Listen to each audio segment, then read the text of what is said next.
Meu querido, minha querida, você não foi criado para ser só mais uma pessoa na multidão. Se Deus colocou você no mundo e deu a você o dom da fé, Ele espera que você faça uso desse dom.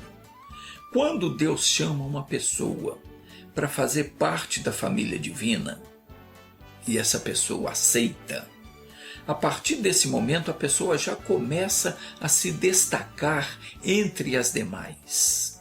Não que ela seja alguém diferente, superior, nada disso, mas ela passa a ser uma pessoa convocada por Deus, escolhida por Ele para trilhar o caminho do bem.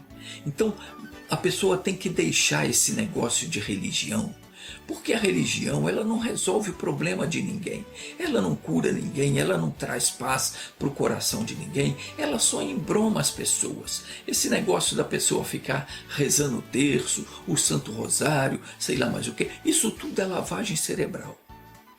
A Bíblia diz que Deus sempre nos conduz em triunfo e por nosso intermédio é que Deus exala em toda parte o perfume do seu conhecimento. Nós temos que ensinar aos outros aquilo que nós aprendemos de Cristo, porque é pelo nosso intermédio que as pessoas vão aprender a viver de maneira santa. Então, nós temos que deixar de lado o que nós aprendemos na religião. Temos que prestar atenção naquilo que Deus tem para nos ensinar. E fazendo conforme o que Ele nos diz, certamente nós vamos ser vitoriosos. Em Deuteronômio, capítulo 7, versículo 6, está escrito o seguinte: porque povo santo és ao Senhor teu Deus. A palavra santo significa separado. Quando você ouve a mensagem que Deus tem para você, você escuta a pregação, sente que Deus está falando com você, naquela hora o seu entendimento é iluminado. Isso é muito diferente de religião.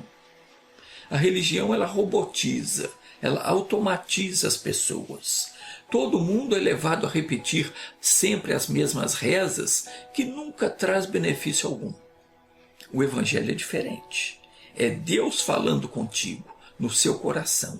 Quando você entende a mensagem de Deus e crê nela, então você decide: eu aceito o que Deus está dizendo, eu concordo com essa palavra, vou obedecer, vou fazer conforme Deus manda.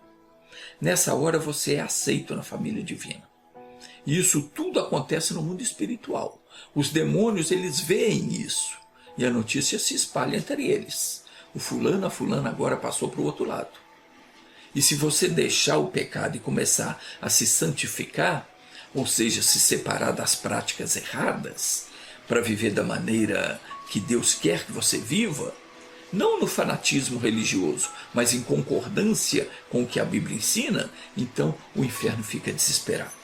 Os demônios sabem, eles não podem mais tocar em você. Por quê? Diz aqui, porque o Senhor teu Deus te escolheu para que lhe fosses o seu povo próprio, de todos os povos que há sobre a terra.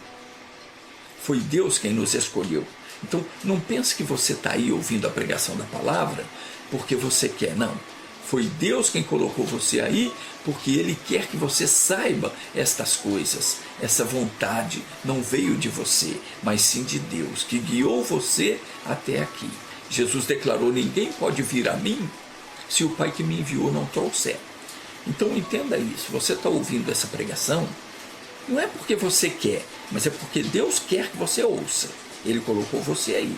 E se Ele colocou você para ouvir, é porque Ele tem algo importante para falar com você. Ninguém sente o desejo de ouvir a palavra de Deus se o próprio Deus não o conduzir. E o Senhor Deus ele faz isso com um propósito. Qual é esse propósito? Te abençoar.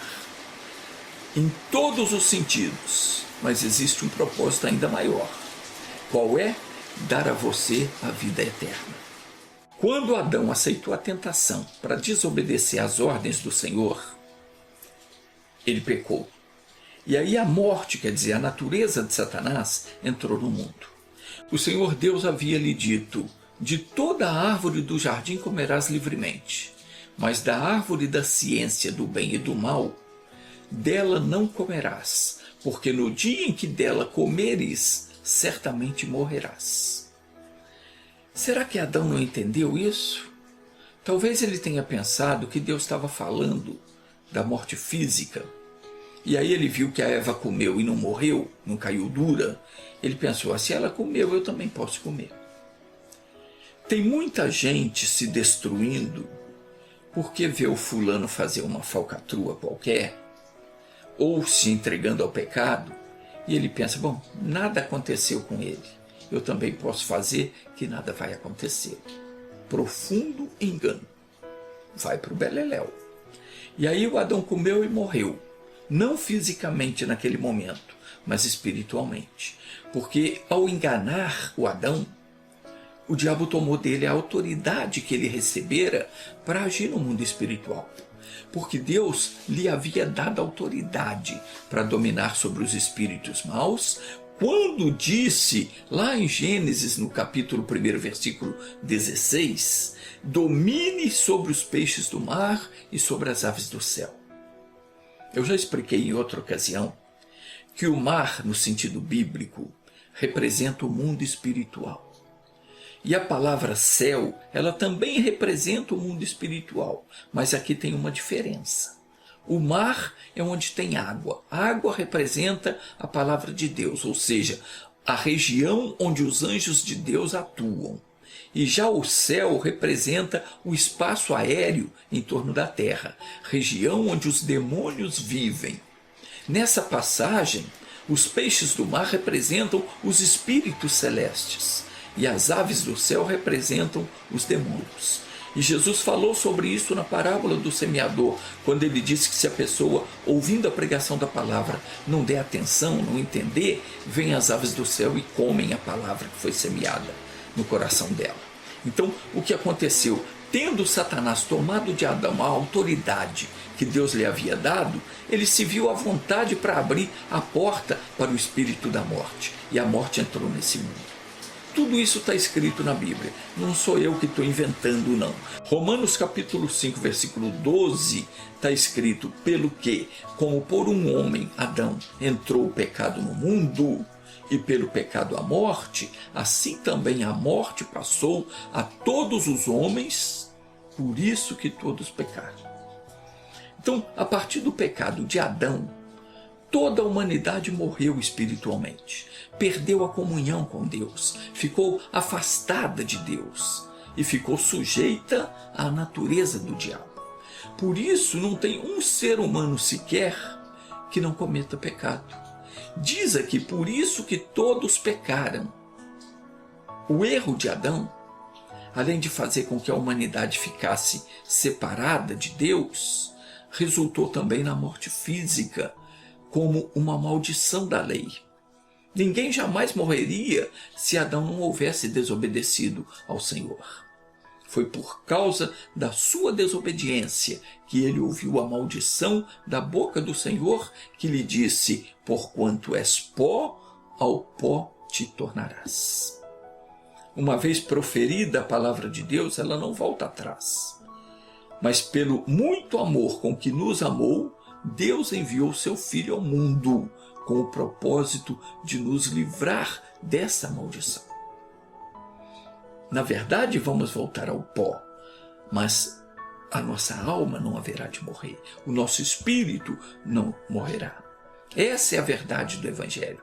Deus enviou Jesus para nos salvar. Não foi a Virgem Maria que Deus enviou. Não foi a tal senhora Aparecida. Não foi o profeta Samuel, ou o Isaías, ou o Jeremias. Não foi Moisés, não foi José, não foi São Pedro, nenhum outro. Foi o seu Filho, Jesus Cristo, que Deus enviou para nos salvar. Está escrito no Evangelho de João que Deus amou o mundo de tal maneira que deu o seu Filho unigênito, único, para que todo aquele que nele crê não pereça, mas tenha vida eterna. Para que todo aquele que nele crê Quem acredita que a Virgem Maria possa fazer alguma coisa por si, está enganado. Quem reza para ela está perdendo tempo e está aborrecendo a Deus. E pior faz quem confia na tal Senhora Aparecida, porque ela nunca existiu. Essa história foi inventada em 1743 e foi registrado no livro da paróquia de Santo Antônio de Guaratinguetá, pelos padres José Alves Vilela e João de Moraes Aguiar. Isso está registrado nos livros dessa paróquia.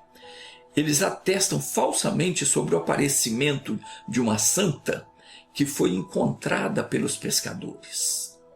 Dizem ter acontecido da seguinte maneira: a população havia organizado uma festa para receber o governador e alguns pescadores foram ao Rio Paraíba para apanhar peixe, para a comitiva do governador. Só que não era tempo de peixe.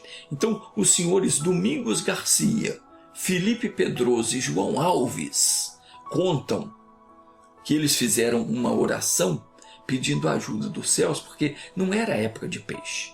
E depois de tentar várias vezes, sem sucesso, na altura do porto Itaguaçu, quando eles já estavam desistindo da pescaria, o tal João Alves lançou a rede e não pegou nenhum peixe, mas ele apanhou uma imagem que, segundo a crença deles, era da Senhora da Conceição. Porém, essa imagem faltava a cabeça. Então ele lançou de novo a rede e pegou a cabeça. E a cabeça se encaixou perfeitamente na imagem. Tinha que ser história de pescador, né? E tem gente que acredita em história de pescador. E depois desse achado, eles conseguiram pescar peixe. E chegaram a Guaratinguetá eufórico, com uma boa história de pescador, influenciaram toda a população, fazendo com que todos acreditassem no milagre da santa que apareceu. Daí passaram a chamar ela de Santa Aparecida. E ainda hoje há quem acredite na história do pescador. Só que quem pede ajuda para essa senhora, para esses santos, nunca são ajudados. Se você é uma dessas pessoas, preste atenção na advertência que Deus faz. Está escrito em Deuteronômio capítulo 11, versículo 16 e 17. Marca na sua Bíblia que é para você nunca mais ser enganado, nunca mais aceitar essas coisas aí. Deus diz assim: guardai-vos para que o vosso coração não se engane, e vos desvieis e sirvais a outros deuses, e os adoreis.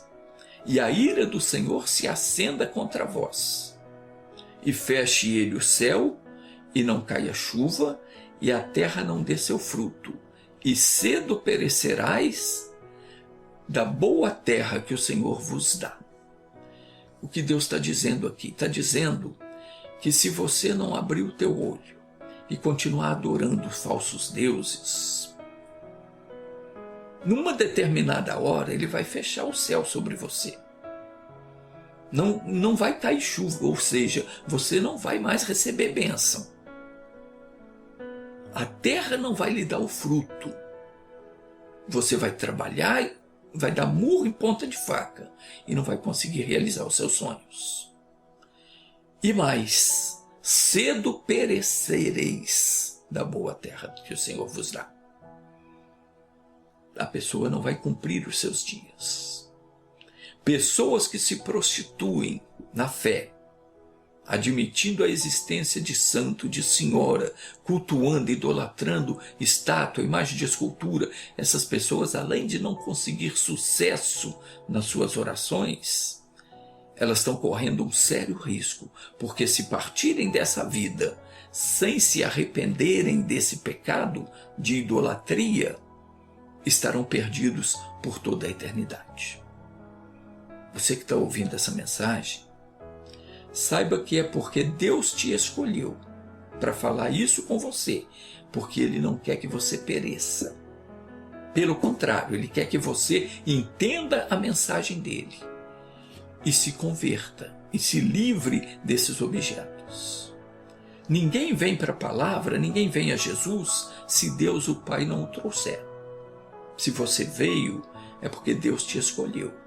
E ele te escolheu dentre muitas pessoas, muitos povos que há sobre a terra, para fazer de você uma bênção. Alguém pode perguntar por que Deus escolhe algumas pessoas e não escolhe outras. A Bíblia diz que Deus não faz acepção de pessoas. A oportunidade de ser escolhido é dada a todos. A diferença está no coração de cada um. Às vezes a pessoa ouve o Evangelho e às vezes a pessoa é muito educada, mas aquilo é só o exterior. O interior dela, muitas vezes, está tomado pelo pecado. E ela gosta da coisa errada. Ela quer continuar no pecado. Tem gente que parece que tem prazer em fazer a maldade. O coração dela só deseja mesmo aquilo que não presta. Quando a palavra de Deus é pregada, Deus fala com todas as pessoas. Não tem essa nem aquela que não sente o toque de Deus, que não percebe, que não entende quando ela está errada. Quando ouve a pregação da palavra, a pessoa sabe. Só que cada um reage de um jeito. E a resposta que você vai dar a Deus, a sua reação diante da palavra, é que vai fazer de você uma pessoa escolhida ou não para herdar a bênção. A sua atitude é que conta. Quando você aceita a palavra que ele fala no seu coração, você se candidata a ser uma pessoa escolhida. E ele te escolhe para quê? Para fazer de você povo santo, propriedade exclusiva dele. Foi exatamente por isso que Deus escolheu Abraão, para fazer dele o herdeiro de todas as suas promessas. Por quê? Porque Abraão se prontificou em obedecer a sua palavra. Quem aceita o que Deus diz é escolhido por ele. O outro fica fora, porque não respondeu ao toque do Espírito do Senhor Deus. Jesus disse: não fostes vós quem me escolhestes, mas eu vos escolhi a vós. Jesus está dizendo aqui: foi eu que escolhi você, não foi você que me escolheu. E vos nomeei. Fomos nomeados pelo Senhor. Nós recebemos dele uma nomeação, uma autorização, uma ordem para agirmos em nome dele. Quando é que eu devo usar essa ordem? Para repreender uma doença, para repreender um ataque do inimigo, para repreender a miséria, para repreender todo tipo de desgraça. Eu tenho uma autorização de Deus para agir em nome dele. Ele disse: e vos nomeei para que vades e deis frutos. Deus não chamou ninguém para ser religioso. Ele não está te chamando para você continuar na religião. É para você produzir frutos. Quando você é nomeado, você recebe toda a ferramenta necessária, toda a capacidade para fazer a obra de Deus na sua vida e na vida das pessoas que Deus trouxer até você. Você tem consigo a palavra de Deus, que não falha nunca. Ela é que te capacita a produzir os frutos necessários, porque sem a palavra, que é Jesus, você não produz nada. Então, veja o que Jesus disse em João capítulo 15, versículo 5. Sem mim, nada podeis fazer. Sabe por que muitas vezes você ora, pede e não recebe nada?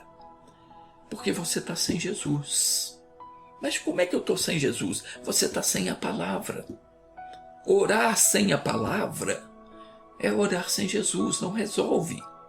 Você tem que aprender a orar com base na palavra de Deus, aquilo que você leu na Bíblia, ou aquilo que você entendeu durante a pregação. Você segura aquela palavra, aquela promessa. Quando você for orar, você vai falar com Deus sobre aquilo ali que Ele te fez entender, aquilo que Ele prometeu, aquilo que a palavra de Deus diz a seu respeito. E você ora, você reivindica e você recebe a bênção. Com Deus você faz. Com Jesus você faz. Sem Ele não faz nada. E Ele está dizendo aqui: não foste vós que me escolhestes, mas eu vos escolhi a vós. E vos nomeei para que vades e deis fruto. e o vosso fruto permaneça, a fim de que tudo quanto em meu nome pedirdes ao Pai, Ele vô-lo conceda. Então, tem uma finalidade. Jesus quer que nós produzamos frutos para que quando nós pedirmos alguma coisa ao Pai, em nome dEle, o Pai possa nos atender. Meu irmão, minha irmã, quando você aceitar o chamado de Jesus para servir a Ele, você vai ver que é muito simples produzir frutos para Deus. Na verdade, nós apenas oramos e quem realiza o milagre é Ele. Muitos não estão produzindo frutos porque não creem de fato que Deus cumprirá aquilo que Ele disse na sua palavra. Tem pessoas que descreem em Deus, mas se Deus coloca ela diante de alguém com um problema sério, e Deus até toca no coração dela para orar, para que essa pessoa fique curada, Ele e ela não faz. Por quê? Porque pensa, e se eu orar e não acontecer? Com que cara eu vou ficar? Você vai continuar com a sua cara. A pessoa não faz o que Deus mandou porque não confia em Deus. E perde a oportunidade de produzir os frutos que faria dela uma pessoa honrada por Deus. Meu irmãozinho, entende uma coisa. Jesus certa vez falou o seguinte: eu sou a videira, vós sois os ramos. Toda a vara que está em mim produz fruto. A que não está, não produz. Então entenda uma coisa. Quem produz o fruto, quem faz a obra, quem faz o milagre acontecer, não sou eu, não é você, é Deus. Deus toca no seu coração para você orar pelo fulano. Mas quem vai resolver a situação do fulano é ele, não é você. O poder da oração não está na pessoa que faz. Eu costumo sempre dizer isso. O poder da oração não está em quem faz, está em quem ouve. E é Deus que está ouvindo a sua oração. O poder está nele. Jesus disse, sem mim nada podeis fazer. Meu irmãozinho, minha irmãzinha, não tem a menor possibilidade de Deus falhar. Quando nós produzimos os frutos que Deus espera de nós, ou seja, quando nós obedecemos a palavra dele, os frutos vão acontecer, vão surgir naturalmente, porque a produção do fruto parte dele, não de nós. E quando nós fazemos isso, nós somos honrados por ele. Jesus disse, se alguém me servir, o meu Pai o honrará. Que honra é essa? É a honra de tudo quanto pedimos ao Pai, em nome dele, ele nos dá, ele vai nos conceder. Não tem nada mais honroso do que você ser ouvido em todas as suas orações. Isso vale muito mais do que todo o ouro do mundo. E é isso que Deus dá para todos os seus servos. Nós não podemos ter receio de fazer o que Deus nos manda. Eu sei de uma coisa, não sou eu que realizo o milagre. Eu oro, Deus é quem faz a obra. Não negue a sua nomeação. Ao se tornar um filho de Deus, uma filha de Deus, você foi nomeado para produzir frutos. Certamente tem pessoas ao seu redor, pessoas na sua família, pessoas que você conhece, que estão precisando da sua oração. Não diga, eu não posso fazer nada, eu não sei orar, eu não posso ajudar essa pessoa, eu não tenho poder. Você tem autorização de Deus para usar o nome dele. Não diga, eu não tenho condições. Nunca diga isso. É o Senhor quem nos dá o poder necessário para fazer a sua obra. Isso não vem de nós, é dom de Deus. Porque eu insisto para que você deixe de ser uma pessoa religioso. Porque o religioso, quando ele vai orar, sabe o que ele faz? Ele fica só pedindo e nunca recebe. Meu querido, minha querida, a sua oração tem que ser uma oração determinante. Quando você se assumir como filho de Deus, Você vai parar de ficar pedindo os outros para orar para você e você mesmo vai determinar que o mal saia da sua vida. Você tem que orar com autoridade, porque Jesus te dá essa autoridade. Tem que fazer como Jesus fez. Como é que Jesus libertou aquele garoto que tinha ataque de epilepsia? Jesus disse: seu espírito mudo e surdo, eu te ordeno, sai dele e não volte mais, e não entres mais nele. E o demônio saiu. É assim que se faz. A ordem do mestre é que façamos o mesmo. Ele disse: porque eu vos dei o exemplo, para que como eu fiz, façais vós também. Deixe eu orar agora, Pai.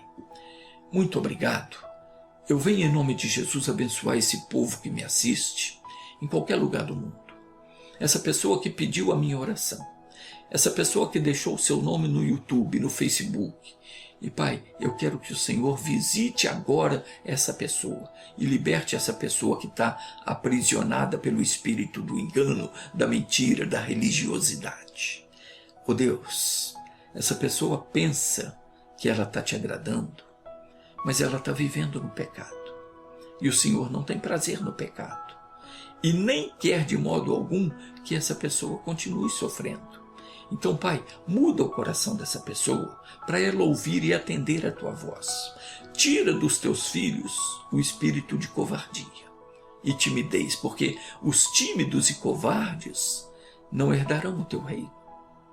Está escrito que o Senhor não nos deu o espírito do medo. Deus, eu oro agora por todos os que estão sofrendo com algum tipo de problema, no corpo ou na alma. Em nome de Jesus, eu amarro o demônio que está causando esse problema. E eu mando: saia em nome de Jesus Cristo.